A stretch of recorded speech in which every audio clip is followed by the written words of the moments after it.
My name is Neozander Kelly, and this is a project I had to create a stylized version of myself. Concept art wise, I picked a show called JoJo's Bizarre Adventure, in which I had to get specifically the textures had a lot of line work in them, a lot of cell shading, and had a lot of poses for me to actually pose my character for the final piece. Because the project as a whole was just creating a character, creating an environment, and posing them in that area with up to 3 props. So I got to begin with, considering I had to make a lot of textures for this character to match the actual style I was going for. I needed reference images and to then draw them in the art style necessary, which took a chunk of the actual time, the process to make the actual character. The pose was this one here is what I selected to match my props because my character has an axe that I had to sculpt that he was holding. So I wanted a pose that would actually work with that and work with the props that he was actually had on him. And the final image is just reference that I used while designing my character for the actual line work that goes on the actual character. The actual body shaping I didn't do off of the images of myself used for reference art.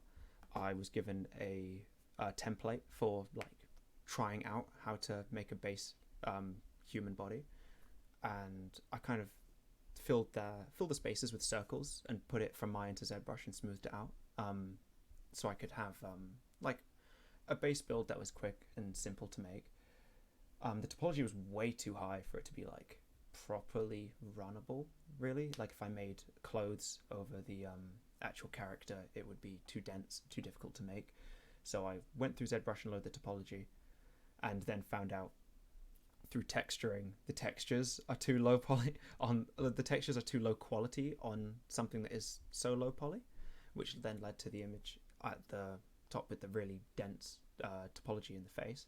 So most of the detail for the actual textures are in the face, so I could have all the topology stuck there and have next to none throughout the rest of the body, which allowed me to make the actual clothes really low topology as well.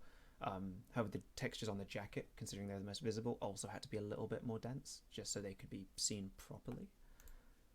The actual texturing, I had to make a few different images, just so I had the actual designs or the concept art of it finished for all the different parts of the jacket or the shirt or the jeans that the character's wearing.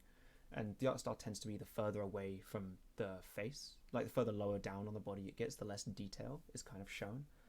So almost all of the actual detail, again with the retopology, I have to make sure everything stays the same in the face, is just so the actual textures can get through. It's shown in the actual image I have of my work. The hat also had moderately dense topology, but that was just to get some of the line work in to show it was about the same as the jacket.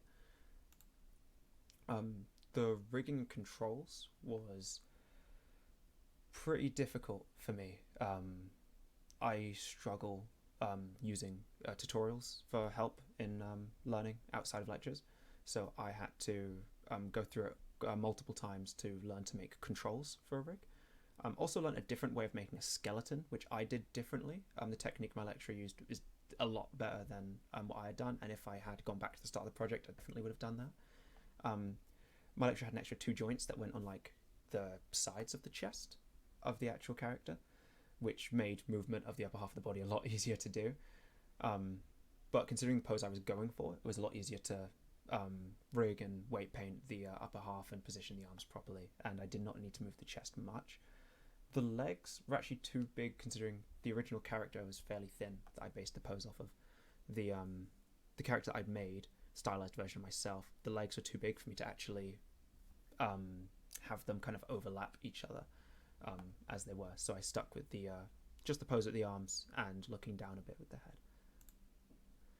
The environment I kept really simplistic.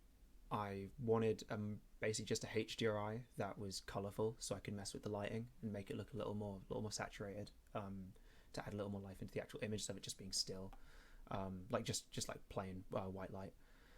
The tower is mainly what I wanted to focus on. There is a little grass, purple shaded grass diorama thing on the bottom of it, but that's just more or less a base to put the tower on top of. It was simple textures that I had to redo. a few times because they looked too out of place with the detail on the character. But after a while, I did get it right and did get the textures kind of matching the scene and the floorboards and the actual character itself.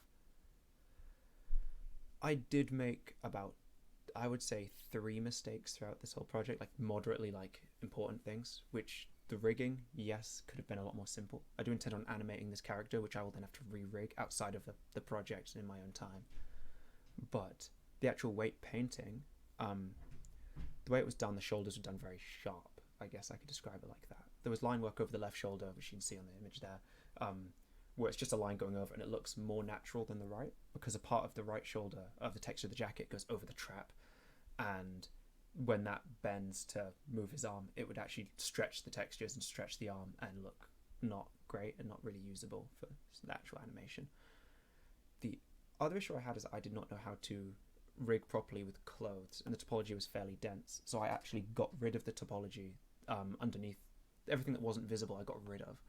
Now this isn't necessarily a mistake because I needed to do this, but if I was going to animate it, especially if I was going to have like the jacket moving or in the wind and everything, I would need to make sure at least the shirt is fully there and intact and weight paint that separately to the jacket, which I know how to do that now, but at the time it was not known to me. My other mistake, as I said before, the rig, I could have made it a lot better. I just did it my own way first before looking through because I struggle with tutorials. This is the conclusion of my work. This is the final turntable of the finished work, finished lighting, environment, and then focused on the character. You can see the floorboards. Overall, I was happy with how this went. All 3 props of the glasses and the hat and the axe were relatively really easy to go through because, well, parenting the glasses and the hat to the head and then axe just being held in the hands. I don't have to parent it really to anything because I'm not animating it. It was not the most difficult project for me to run through. However, making the textures and making it match did make rigging and weight painting a lot more complex, a lot more difficult to do, considering the line work. And overall, I'm happy with how this project has gone and how it's ended.